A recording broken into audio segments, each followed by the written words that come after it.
Who doesn't enjoy kicking back and listening to their favorite tunes? It's an activity we can enjoy alone and in social settings, not to mention learning to play and perform music for ourselves. Music is without a doubt a source of joy, but it's also a powerful tool for cognitive development. Yes, this holds especially true for kids. And the effects that bonding with music have produced are nothing short of absolutely magical. Helping us this afternoon understand how, this is Miss Maria Brooke. She is a music instructor. Hi there. Hi. Thanks so much for having me. Okay, so get us a little bit about your musical background. Yes, absolutely. So I grew up like many children, taking piano lessons and guitar lessons, and it was such an outlet for me that as I grew into adulthood, I decided to start teaching those lessons myself.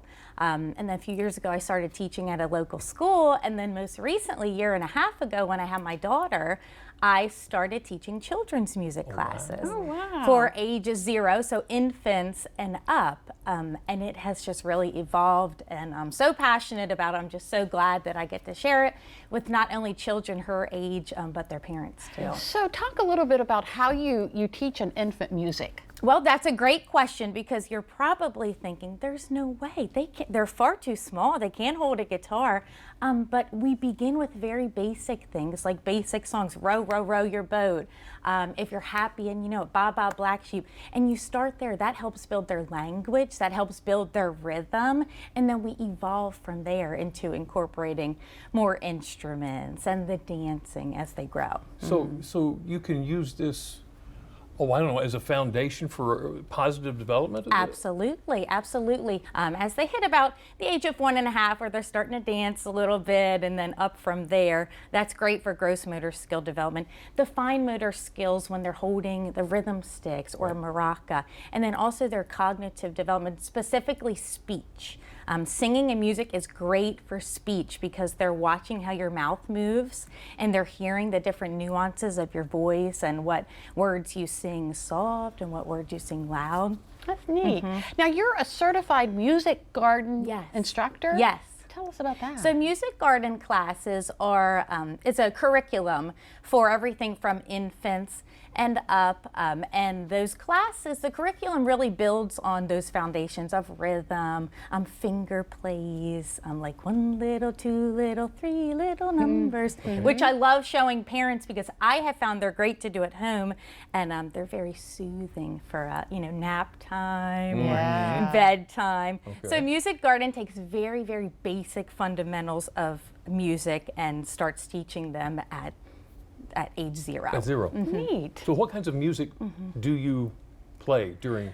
We do, like I said, all the classic, Wheels on the Bus, Happy and row, row, row your boat. But then there's also songs like one of my favorites, it's called Shake and You Stop.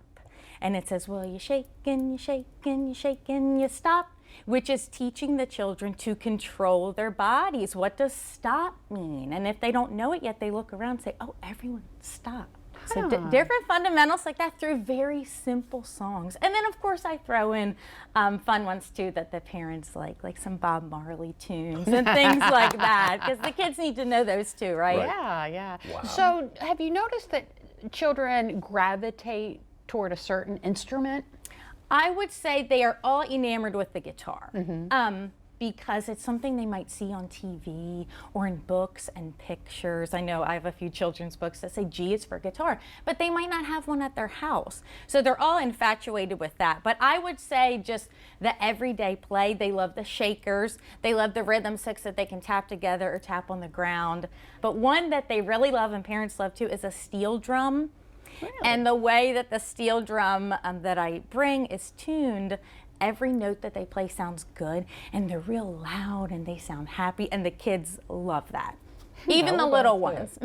All right. So how can we get involved with your classes? Well, you can look at musicwithmissmaria.com, and that has a list of classes and locations where I'll be around Delmarva about at least once a week all through the summer, some weeks 2 or 3 different locations. And I'm also on Facebook and Instagram where you can see the dates, and then I also post little songs that I sing that parents can show their children the videos, or I might be teaching a song that parents can do with their children at home. Miss Maria Brooke, thank you so much for having me. sharing your passion. I love that.